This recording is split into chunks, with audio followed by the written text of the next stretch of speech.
ఈరోజు వేములవాడ పట్టణంలో 27వ వార్డు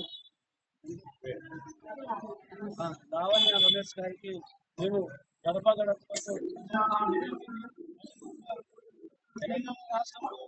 అన్ని ముఖ్యాలు కాంగ్రెస్ చేపట్టిన 6 గ్యారెంటీ విషయంలో కానీ, రైతు బంధు విషయంలో కానీ, అదేవిధంగా రైతు భరోసా విషయంలో కానీ ఏదైనా తీసుకుంటే ఇవాళ అనేక గ్యారెంటీలు ఒక్కొక్కటి అమలు చేస్తూ 10 ఏళ్ల సంవత్సరంలో విధ్వంసం గురైనటువంటి తెలంగాణ రాష్ట్రాన్ని ఒక్కొక్క సమస్యల మీద మొత్తం దిగుతున్న మన రేవంత్ సర్కార్ కు ఈసారి మేము ఇక్కడి నుంచి వెళ్ళి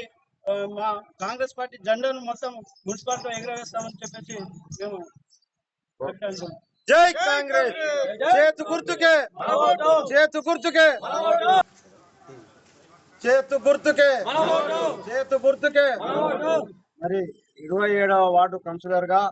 పుట్టి లవణ్య రమేష్ అన్న గారిని అధిక మెజార్టీతో గెలిపిస్తారని మరి వార్డు సభ్యులందరికీ కూడా మనవి చేయలేనిది. ముఖ్యంగా ఏదైతే ఈ వేములవాడ రాజరాజేశ్వర స్వామి దేవస్థానం పనులను చూసినట్లయితే మరి ఎప్పుడు చేయని విధంగా మన శాసనసభ్యులు వేములవాడ శాసనసభ్యులు మరి మన ఆది సీనన్న గారు ఎంతో అభివృద్ధి పనులను ముందుకు నడిపిస్తున్నారు. కాబట్టి మరి ఆయన చేతుల మీదుగా ఈ వేములవాడ గడ్డ మీద మన కాంగ్రెస్ జెండా ఎగిరే విధంగా మరి తాను కష్టపడతా ఉన్నాడు. మరి తన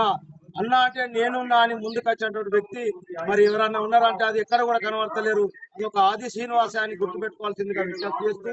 వేములవాడ ప్రజలందరూ కూడా మరి చేతు గుర్తుపై ఓటు వేసి మీ అమూల్యమైన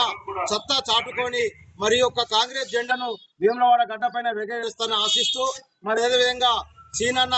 మరి వీళ్ళను లవణ్యక్క రమేష్ అన్నను బలపరిచిన మొట్టమొదటి వ్యక్తిగా మరి గుర్తు పెట్టుకోవాలని కోరుకుంటూ అదే విధంగా వేములవాడ మున్సిపల్ ఎన్ని అయితే ఉన్నాయో కాంగ్రెస్ పార్టీ తరఫున ప్రతి ఒక్క అభ్యర్థిని గెలిపించి మరి ఆశీస్సులు అందిస్తారని మరి ఆది సీనన్న ఆశయాన్ని నిలబెడతారని కోరుకుంటూ మరి ధన్యవాదాలు తెలియజేస్తూ ప్రతి ఒక్కరికి పేరు పేరున ధన్యవాదాలు తెలియజేస్తా ఉన్నాం. జై కాంగ్రెస్, జై కాంగ్రెస్, గుర్తుకే.